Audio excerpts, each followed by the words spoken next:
Hi viewers, welcome to Myra Media. India ప్రపంచంతో పోల్చుకుంటే అనేక వనరులు కలిగినటువంటి దేశం భారతదేశం. ఇటువంటి భారతదేశంలో గత 6-7 సంవత్సరాలుగా అధికారంలో ఉన్నటువంటి భారతీయ జనతా పార్టీ ఇండియాలో ఉన్నటువంటి ప్రతి వనరులను, ప్రభుత్వం ఆధీనంలో ఉన్నటువంటి ప్రతి వనరులను ప్రైవేటీకరణ చేసే పరిస్థితులు కనిపిస్తున్నాయా? అసలు ఎందుకు ఇటువంటి పరిస్థితులు చేయాలని ఇండియన్ గవర్నమెంట్ స్టాండ్ తీసుకుంది? అలా చేయటం వల్ల ఇండియాకి వచ్చినటువంటి నష్టాలు ఏమున్నాయి? ఎందుకు అన్ని గవర్నమెంట్ వ్యవస్థల్లో నడపలేక ప్రైవేటీకరణ చేసే పరిస్థితులు ఇండియాకి వచ్చాయి? ఇటువంటి విషయాలు మనతో మాట్లాడటానికి ప్రొఫెసర్ డాక్టర్ మురళీదర్శన్ గారు మనతో ఉన్నారు. వారిని అడిగి మరిన్ని విషయాలు తెలుసుకునే ప్రయత్నం చేద్దాం. నమస్తే అండి. నమస్తే అమర్ గారు. ఇండియా గురించి మాట్లాడితే, లేకపోతే ప్రస్తుత పరిస్థితుల్లో ఇండియన్ గవర్నమెంట్ తీసుకుంటున్నటువంటి ప్రైవేటీకరణ అంశం అనేది ఏదైతే ఉందో, ఒక్కొక్క వ్యవస్థని ప్రైవేటీకరణ చేస్తూ ఉన్నారు. సో దీని గురించి మాట్లాడుకుంటే అసలు ఏం చెప్తారు సార్? ఫస్ట్ నేను మన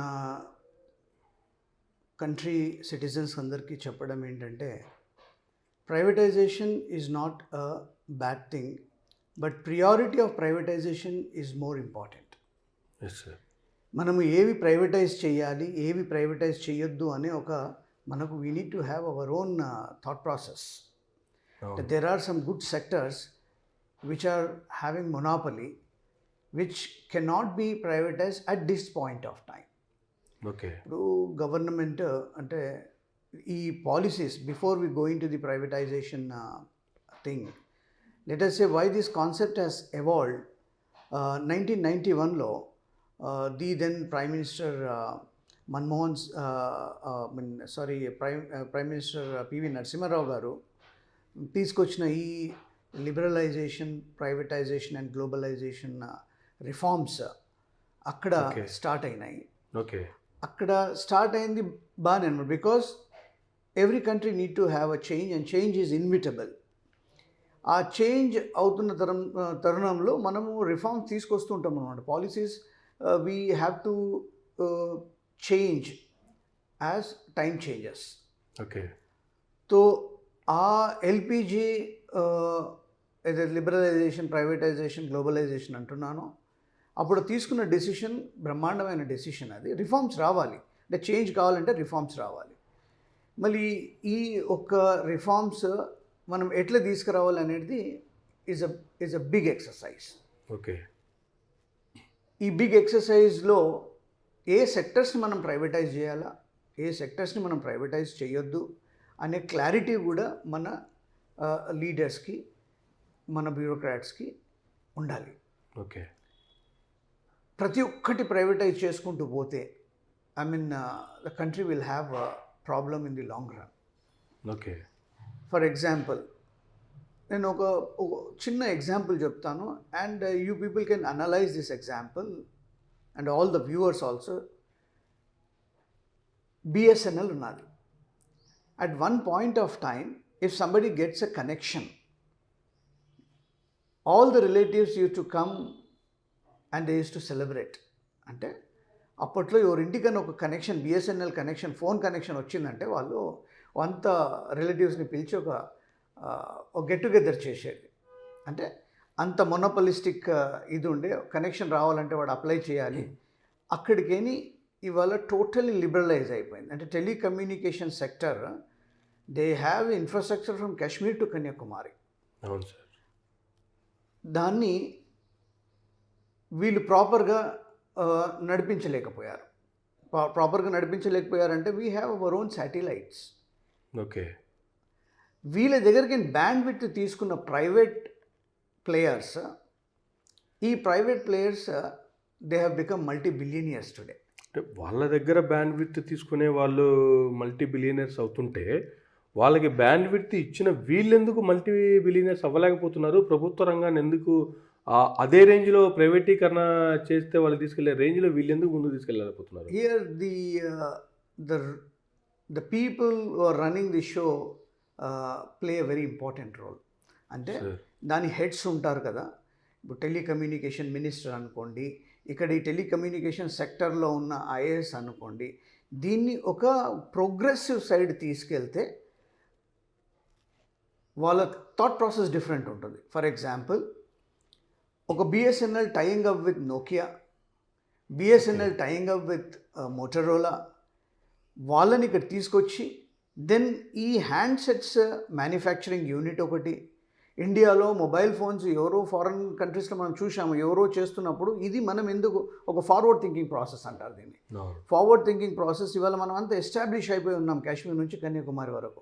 మనం ఒక ఇంటర్నేషనల్ కంపెనీని దీంట్లోకి తీసుకొచ్చి మన వాళ్ళకి ఎంప్లాయ్మెంట్ ఎట్లా జనరేట్ చేస్తాము, ఇంత స్కోప్ ఉన్నది ఈ మొబైల్ టెలికాం సెక్టర్లో అని ఈ విధంగా ఎందుకు ఆలోచన చేయలే? ఓకే, ఆ విధంగా ఆలోచన చేస్తే మనకు మ్యానుఫ్యాక్చరింగ్ యూనిట్స్ వచ్చేటివి, హ్యాండ్సెట్స్ టెలికామ్ బిఎస్ఎన్ఎల్ వాళ్ళు సెట్స్ మ్యానుఫ్యాక్చర్ చేసేది విత్ ద మేజర్ ప్లేయర్స్తో. Then at the same time ఇప్పుడు ఒక జియో ఫ్రీ కనెక్షన్ 6 months ఇచ్చాడు. అవును.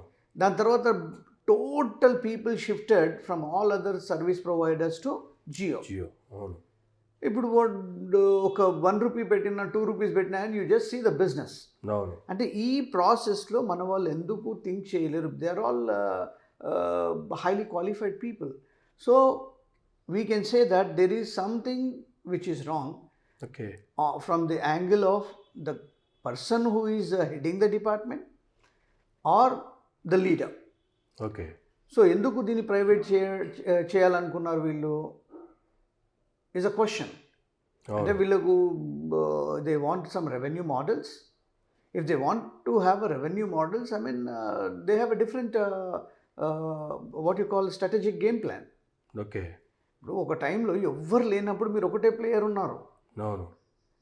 దాన్ని ఎందుకు ఎక్స్టెండ్ అక్కడికి ఎందుకు change according to the changes that ఎందుకు తీసుకెళ్లారు? Next level go forward. You need to have a forward thinking. వాళ్ళకి కావాల్సిన వనరులు ఉన్నాయి, ఎవ్రీవేర్ వాళ్ళకి ఓన్ ప్లేసెస్ ఉన్నాయి, ఓన్ బిల్డింగ్స్ ఉన్నాయి, అయినా కూడా ఎందుకు తీసుకెళ్ళలేకపోవటానికి గల కారణాలు ఏంటంటారు? అంటే ఇక్కడ అంటే రిక్రూట్మెంట్స్ ఉంటాయి. Recruitment you pick up the best of the brains from IITs. Knowledge management అనేది ప్యూర్లీ ఫెయిలియర్ ఇండియాలో. ఎటువంటి ఇంట్లలో మీరు చేయకపోతే you take up somebody, you recruit some other person, you recruit people. IIM గైస్ని రిక్రూట్ చేయండి for marketing purpose. Technically you recruit people from IITs, pay them very well, from regional engineering college or all the top engineering colleges recruit చేయండి. Recruit చేసి ఒక systematic operations plan out చేయండి. I mean, you will see the result. Okay. So these kind of things, it's literally a failure on the part of the people who are heading the organizations, on top of the government policies. Government policies stringentగా చేయండి. ఇప్పుడు మనం privatisation అంటున్నాం. ఒక private organisation ఎందుకు అంత బ్రహ్మాండంగా పనిచేస్తున్నది అంటే, I mean every day sword hangs in his neck. వాడు ఏ మాత్రం ఇది చేసినంటే వాడిని సాక్ చేసేస్తారు. ఆ భయం అనేది ఉంటుంది గవర్నమెంట్లో. I mean, it is very difficult to get a government job. It is much more difficult to get out of the government job. No. Because మన పాలసీస్ ఆ విధంగా ఉన్నాయి. ఇందులో మార్పు రావాలి. ఈ పాలసీస్లో మార్పు రావాలి. And changes, you need to learn things from the developed countries.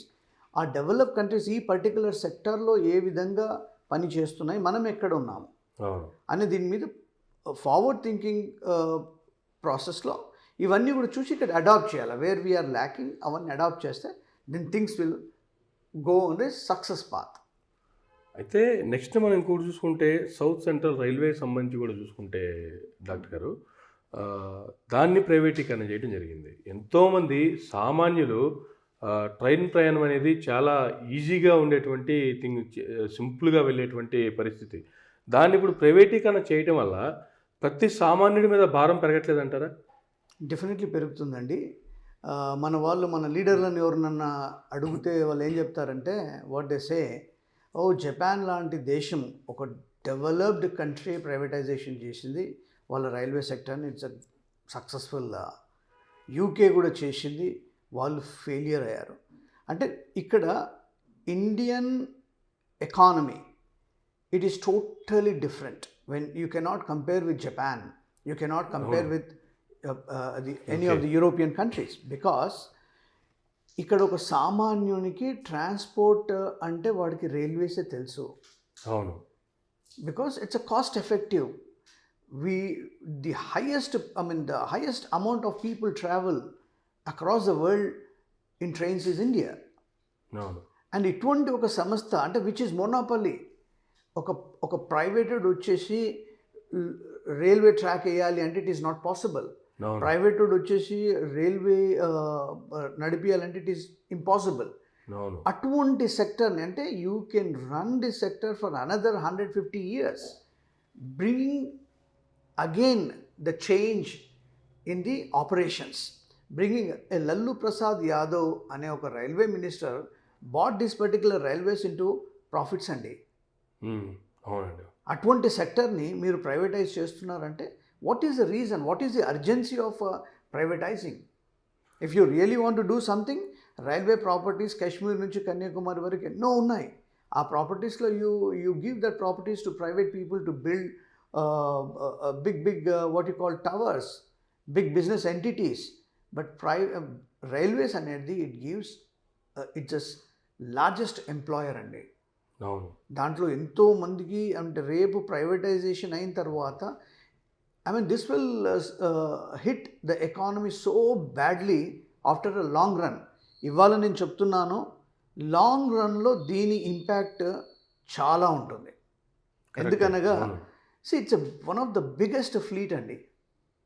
జనరల్గా మనం ప్రైవేటు మాల్స్కి వెళ్ళినప్పుడు కావచ్చు, లేదంటే కొన్ని ప్రదేశాలకు వెళ్ళినప్పుడు కూడా చూస్తూ ఉంటాం మురళి గారు.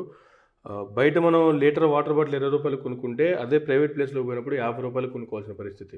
సో ఇటువంటి పరిస్థితుల్లో గవర్నమెంట్ హ్యాండ్ ఓవర్లో ఉన్నటువంటి వ్యవస్థ మొత్తాన్ని ప్రైవేట్ వ్యవస్థ చేతిలో పెట్టినప్పుడు సేమ్ ఇదే రిపీట్ అవుతుంది అక్కడ కూడా. డెఫినెట్లీ అండి, డెఫినెట్లీ రిపీట్ అవుతుంది. ఒక వ్యవస్థ, రైల్వే అనగా ఒక పెద్ద empire. If you don't run it properly, it is your inefficiency. అవును. It is your inefficiency. It's a monopoly అండి. నేను మొనోపలీ అని ఎందుకు చెప్తున్నానంటే అక్కడ నీకు కాంపిటీషన్ లేదు. నువ్వు ఎంత ఇంప్రవైజేషన్ చేయాలనుకుంటే చేసుకోవచ్చు. ఒక్క రైల్వే లైన్ హైదరాబాద్ నుంచి నిజామాబాద్ వేయడానికి 20 సంవత్సరాలు పట్టింది. ఆ బ్రిటిషర్స్ వేసిన లైన్లోనే మనం యూజ్ చేస్తున్నాము. ఏం కొత్త లైన్లు యాడ్ ఆన్ చేసినాం మనము మన దేశంలో. ఇటువంటి దీంట్ల మీద మీరు ఆలోచన చేయాలి. దాని steel either sides of the track ఎంతో స్టీల్ పడి ఉన్నది. How you can use that steel, how you can use this steel అనేది కొద్దిగా అది కూడా ఆలోచన చేయాలి.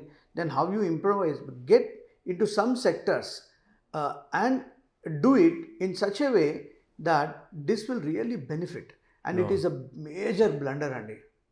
రైల్వేస్ని ప్రైవేటైజ్ చేయడం అనేది it is a major blunder.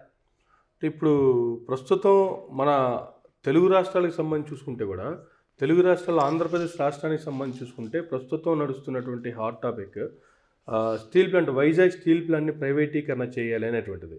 So దీనికి సంబంధించి గతంలోనే ఉక్కు శాఖ మంత్రి 5-6 నెలల క్రితమే వచ్చి ఆంధ్రప్రదేశ్ రాష్ట్రంలో కలవడం జరిగిందనేటువంటిది కొంతమంది సీనియర్స్ చెప్తున్నటువంటి మాటలు కూడా. అంటే ఇప్పటికిప్పుడు వచ్చిన డెసిషన్ కాదు, అది గతంలో నుంచి నడుస్తూ ఉంది, ఇప్పుడు ఇంప్లిమెంట్ అవుతుంది, మరో 4-5 నెలల్లో కంప్లీట్గా అది కూడా ప్రైవేటీకరణ అయ్యే పరిస్థితులు వస్తున్నాయనేసి. సో దీన్ని ఎట్లా చూడాలంటారు? అసలు ఎందుకు అంత డెవలప్డ్ అయినటువంటి ప్రాంతాలను కూడా ప్రైవేట్ చేతిలో పెట్టడం వల్ల గవర్నమెంట్కి ఎటువంటి లాభాలు ఉంటాయి అంటారు? అసలు ముఖ్యంగా మన ఆంధ్రప్రదేశ్ రాష్ట్రానికి సంబంధించి చూసుకుంటే ఏం చెప్తారు మురళి గారు? అమర్ గారు, మంచి ప్రశ్న వేశారు మీరు. ఈ minerals, metals, then petroleum mines, ఇవన్నీ కూడా దేశ సంపద. అవును. And government need to utilise this properly, and whatever the earnings which are there, which comes out of that, they need to spend for public welfare. అవును. ఈ public వెల్ఫేర్కి పెట్టకుండా, for example Hindustan petroleum అనండి, Bharat petroleum అనండి, ఈ ONGC అనండి, ఎన్నో petroleum companies ఉన్నాయి. ఇవన్నిటిని కూడా they have privatise to certain extent. Coming to ఈ మినరల్స్ అండ్ మెటల్స్ కూడా ఇవన్నీ దేశ సంపద అండి. And you cannot give this thing, you cannot keep this thing into the hands of private individuals. It is a government which need to do, and government need to have a better practices there, and that earnings need to be utilized for the welfare of the people, for constructing hospitals, for constructing schools, for laying infrastructure projects. ఇవన్నీ కూడా ఇట్లా use చేస్తారు. when there is an inefficiency and they start selling off. This much I can say. And but coming to steel, of course, India, when we got freedom, the major sectors what India invested is into steel, because అప్పట్లో ఏమనుకున్నారంటే మనకి infrastructure బాగా అవసరం ఉంటుంది, steel మనకే ఉండాలి, steel sectors ఉండాలి అని. With tying up with Russia and other company, other countries, we have developed major steel sector. అవును. And over a period of time ఇవన్నిట్లలో కూడా రివైవ్ చేస్తూ, are we competing with the steel companies across the world? Where are we lacking? ఎందువలన మన product is costlier than the steel which you are importing from outside. See, when you are selling your entire what you call raw material to country like China, and how can you be competent? అంటే నేను ఏమంటున్నానంటే, మీ iron ore అంతా చైనాకి పోతుంది అబ్బా. China will send you finish product at lesser price what you are selling at. అవును. So ఇవన్నీ కూడా ఆలోచన చేయాలన్నమాట. మన రా మెటీరియల్ చైనా ఎప్పటికీ వేరే కంట్రీస్ రా మెటీరియల్ని యూజ్ చేస్తుంది, ఆ కంట్రీ రా మెటీరియల్ని ఎప్పుడు యూజ్ చేయదు. They store their minerals and metals just like that. They are using their technology and they are using raw material from all other countries and selling a product at a more competitive price than any other country.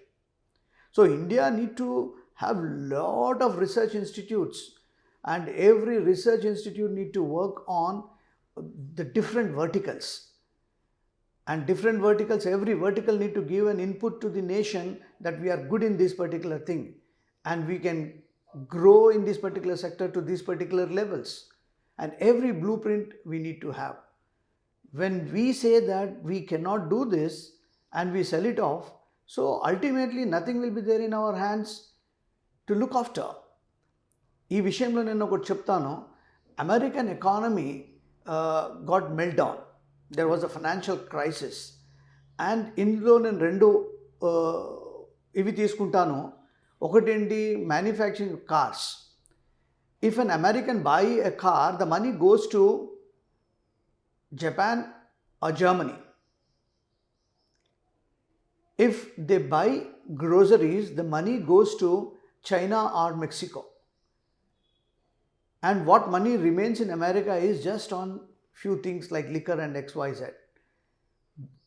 On top of that, their insurance policies, their banking policies have melted the country like anything. So ఇక్కడ కూడా policies, India is having the highest amount of youth అండి. ఈ యూత్కి ఎటువంటి education system ఉండాలి, ఈ యూత్కి మనము ఏ విధంగా యూజ్ చేసుకోవాలి, ఏ విధంగా మన యూత్ని గ్లోబల్ స్టాండర్డ్స్కి మనము ప్రిపేర్ చేయాలి. మన దగ్గర ఉన్న సెక్టర్స్, ఇప్పుడు నేను మీకు ఒక చిన్న ఎగ్జాంపుల్ చెప్పాను బిఎస్ఎన్ఎల్ అని. ఇప్పుడు BSNL, if it would have tied up with Motorola, Nokia, and later part with Samsung, you just imagine how much business they would have generated. BSNL would have reached nook and corner of policy makers. They need to guide them. మనం ఒక Airtel ఇప్పుడు ఎక్కడ పోయినా కానీ మీకు Airtel office కనిపిస్తుంది. Why not BSNL? ఎందుకు మీరు రీచ్ కాలేకపోయినారు? మీకు ఉన్న గవర్నమెంట్ శాటిలైట్స్ని ప్రైవేట్ వ్యక్తి యూజ్ చేసుకొని is becoming a multi billionaire, and it is a failure on your part. So దీనికి plan A, plan B, plan C అనేది ఉండి మన బ్రైట్ స్టూడెంట్స్ని ఐఐటీస్ నుంచి, ఐఎమ్స్ నుంచి, అదర్ రీజనల్ ఇంజనీరింగ్ కాలేజెస్ నుంచి పికప్ చేసి వాళ్ళకు హెడ్స్ ఎవరైతే ఉన్నారో వాళ్ళకు they need to give them a road map. We can generate huge employment అండి. ఇప్పుడు ఇవాళ మీరు రిలయన్స్ జియో తీసుకోండి, హౌ దే ఆర్, వాడు ఇప్పుడు ఫైబర్ ఆప్టిక్ లేయర్స్ వేశారు. మీకు అది ఎప్పటి నుంచో ఉన్నది కదా, దాన్ని అడ్వాన్స్మెంట్ ఎందుకు తీసుకుపోలేరు? ఎక్కడ లోపం ఉన్నది? Is it fault with the ministers? Is it fault with the policy makers? So it is your fault, and with your fault and you are making that companies shrink, get into losses, and then you are saying that it is running under losses and we want to privatize, which is unfair on the part of the people who are running the show. Similarly, you talk about railways అన్న, రైల్వేస్లో ఎక్కడ losses ఉన్నాయండి? ఇప్పుడే చెప్పాను కదా, ఓ లల్లు ప్రసాద్ లాంటి railway minister has turned around and he has gone and thought the same case study in various other top B schools. So there is something wrong which is going on. This we need to identify and we need to analyze there. Otherwise, almost all the sectors, ekkado manaki gas వస్తుందండి ఆంధ్రప్రదేశ్లో మనకు KG బేసిన్లో we got the gas and this gas goes to Gujarat. అవును. And when you're really bidding, call all the top people who bid, give it fairly. It is a public property and you're giving it to somebody. And it is going from here to that party. These are all public property and it's a national property. And all the earnings of national property need to be used for the welfare of the people in this country. And ఇది మర్చిపోతున్నారు మన వాళ్ళు. Railways అనేది ఒక totally ఏ సెక్టర్స్ని మీరు privatise చేయాలి. ఇప్పుడు health sector ఉన్నది. హెల్త్ సెక్టర్ని ఇప్పుడు ఉస్మానియా హాస్పిటల్ ఉన్నది మన తెలంగాణలో, గాంధీ హాస్పిటల్ ఉన్నది. Why good level of hospitals have not reach to the nook and corner of Telangana? ఎందుకు రూరల్ ఏరియాస్కి వెళ్ళలేదు? మనం కోవిడ్ టైంలో చూసాము మనం ఏ లెవెల్లో మన మెడికల్ సెక్టర్ ఉన్నదని. ఒక ఐడిపిఎల్ చూశారు, when it was running there were more than 150 buses. ఆ ఐడిపిఎల్ ప్రైవేటైజ్ చేస్తే ఇవాళ ఐడిపిఎల్ లేదు, ప్రైవేట్ కంపెనీస్ ఎన్ని వచ్చినాయి. Medical facilities will not be under the reach of a common man. ఒక కార్పొరేట్ హాస్పిటల్కి పోవాలి అంటే వాడు you need to shell down lakhs of rupees. అదే మన పబ్లిక్ సెక్టర్ ప్రాపర్గా ఇది ఉంటే I mean people can use it, because major amount of people in this country depends on agriculture. After 1991 liberalization, at least some industries have come, people have got employment, and that game is totally different. But major amount of our population depends on agricultural sector. So వీళ్ళ welfare కోసం మనం ఏం చేస్తున్నాము? Hospitals privatise, schools ఉన్నాయి, schools privatise చేశారు. ఇవాళ ఒక common person వాళ్ళ పిల్లల్ని చదివించుకోవాలనుకుంటే ఎక్కడ పంపిస్తాడు? Fees are exorbitant. When government facilities, like today you are seeing Gurukulas in Telangana, they are doing far better than the corporate schools. And here the person made the difference. Here the person made the difference. I am asking a similar kind of mechanism need to be evolved. When right people are placed on the right jobs, things will be different. I am saying almost all these sectors. And this is more important in today's context. Otherwise, nobody can save India. You may be thinking that entire privatization will. Privatization need to be done in the areas where it need to be.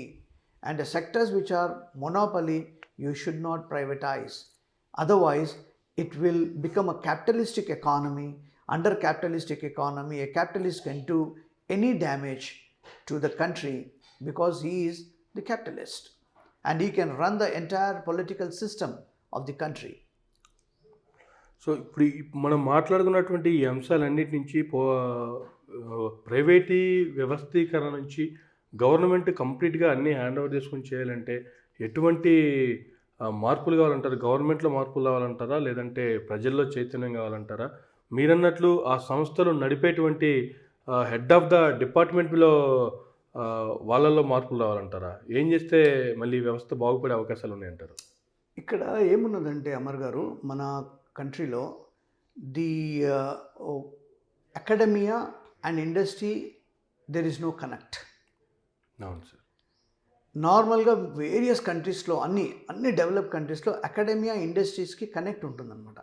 What ever the academic experts who do research and communicate their findings to the concerned ministry, the ministry will adopt the things. Okay. And that's the reason why they are successful. Okay. And the system here is we don't have such a kind of what you call integration between the universities and the industries. Okay. Coming to your point, it is a failure of our leaders, I can say. Okay. It's purely a failure of our leaders.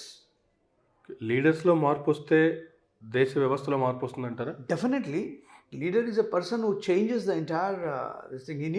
He need to know where he want to take his country, in which direction he want to take his country, and the people of that particular country, because they are the people who make you sit on the chair, and when they are giving you such a great opportunity, you need to take the consensus from all the verticals.